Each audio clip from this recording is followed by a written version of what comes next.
Kaldi was an Ethiopian goat herder in the 9th century. One day, Kaldi saw his goats eat some berries. The goats became incredibly energetic. Kaldi, intrigued as to what the berries were, ate a few for himself. The next day, Kaldi burst into a local monastery and told the monks that he had discovered something incredible, some magical berries. Kaldi says he hasn't slept all night and feels amazing. The monks were concerned that Kaldi was mental and that the berries were the work of the devil. They threw them on the fire, but something wonderful happened. The smell was alluring. Curious, the monks concluded that nothing that smells so good could possibly be the work of the devil. They retrieved them out of the fire, crushed them, and put them into hot water to preserve their essence. However, they could not resist the smell of the liquid and drank the first coffee in history. As any fellow caffeine addict knows, from that moment, there was no going back. In today's video, we are going to examine how coffee conquered the world. Please like and subscribe.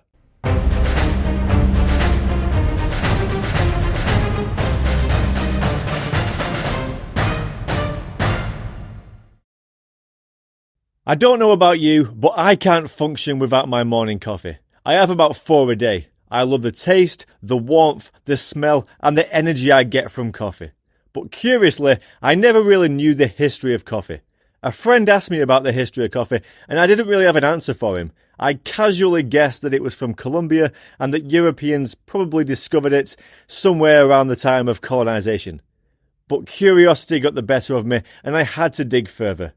The history of how we got coffee is actually really interesting, so grab yourself a brew and stick around to find out how coffee was responsible for founding the largest bank in the world at the time, paved the way for new innovations, and a shocking story about a mad sultan who hated coffee so much he did something truly horrible. Okay, let's begin. The story of Kaldi is one of those semi-accurate half-history, half-myths that we don't fully understand. A bit like the story of the Trojan War, where it probably happened, but the details have been distorted. Coffee is native to Ethiopia, and it's not uncommon for goat herders to allow their goats, who will eat anything, to try out random plants, seeds, and berries to see if they might be edible or not. If the goat gets sick, don't eat them. If the goats become incredibly energetic and look happier than ever, okay, maybe let's try one. However, where the story of Kaldi is probably a myth is that in the story the monks crush the coffee seeds and add hot water, drinking it straight away. We know that in reality people only started doing this around the 15th century. Before that they just ate them. This practice continued throughout Ethiopia until around the 15th century, when Muslim traders began cultivating and brewing coffee in its modern form. By the 16th century, coffee had spread to North Africa, the Middle East, and the Ottoman Empire, and even some parts of Europe. Every latest trend always has those early pioneers. In regards to coffee, those were the Sufi mystics. The Sufi mystics were merchants with trade links to Ethiopia. They were known for their religious worship during the evening. They used coffee to help them stay energized late at night. But it wouldn't take long for coffee to spread across the Arabic world. Coffee was actually the perfect drink for the Muslim world. The Islamic religion forbids alcohol, so unlike Europeans who had pubs, the Muslims gathered in coffee houses for their social drink. Coffee houses were interesting places in the Muslim world. They served a similar purpose to a European pub. Because coffee takes time to make and is served hot, you have to hang out for a bit. As people sat down to wait for their drink, they got talking. Business deals were made, academic conversations, and social life.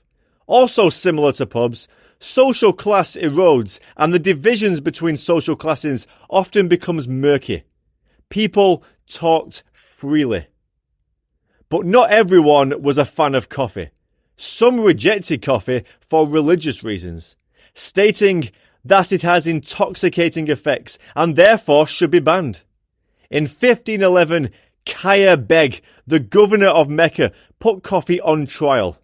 He literally put on a trial and had coffee sit on a chair and had religious leaders called up to testify against a literal cup of coffee. Seriously, this actually happened, I'm not joking. Carr Begg was concerned that coffee houses were immoral, once again drawing comparisons to European pubs. Fortunately for coffee, it had a great legal defense team who successfully argued that coffee heightened the senses and, unlike alcohol, it allowed the drinker to remain in control of their moral faculties. The trial was thrown out, but it's important to remember that not everyone was happy with coffee houses as they were seen as a sign of moral decay. Now, I promised you a story about a mad sultan, and I'm a man of my word, so here it is. Murad IV became the Ottoman Emperor in 1623 at the age of just 11 years old. This was due to a plot from a coffee house. Murad was so worried that the same thing would happen to him that he banned coffee and would, again I'm not making this up, walk the streets at night disguised as a beggar. Murad would stalk the streets to find someone drinking coffee and would draw his sword and kill them. What a nutcase. Now, this might be a bit of a myth, but it's still an interesting story. During the 17th century, Europeans became more and more interested in coffee, and the Muslim world benefited enormously from trading coffee. Weirdly, coffee was received by European society similar to how it was introduced to the Muslim world. Many kings, religious leaders, and tavern owners were opposed to coffee and tried to ban the drink. Pope Clement VIII banned the drink before tasting it and then quickly unbanning it. Despite the critics, coffee continued to grow in Europe, and by the late 17th century, coffee houses were just as common in Europe as they were in the Muslim world. People just couldn't get enough. But coffee was about to become something more than just a drink. The history of coffee is more interesting than you probably thought. When I was doing the research for this video, I was actually shocked when I found out what coffee was actually responsible for. You see, in Europe, coffee houses were seen as a more sophisticated alternative to the pubs. This is more likely due to the fact that they come all the way from the Arab world like Ethiopia, and it was quite expensive. In a world before phones and the internet, they were also a great place to find people you wanted to talk to. They were a place to conduct business, gather news, and share ideas. The Royal Society, the London Stock Exchange, and even Lloyd's Bank can all trace their origins back to the London coffee houses. Furthermore, if you have seen my video on the history of alcohol, and you should, it's a good video, you will know that during the medieval Europe, alcohol was consumed by Europeans as a safer alternative to water.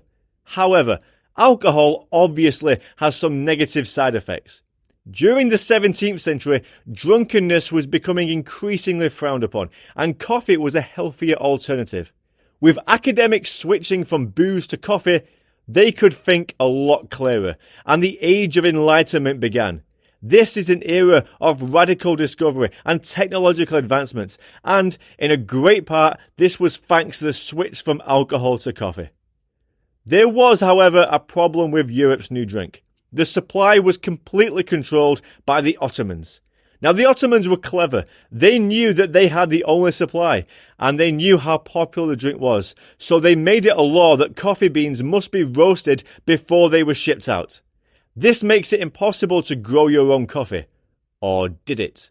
You see, a Dutch merchant called Pieter van der Broek smuggled coffee out of Yemen by strapping the beans to his body.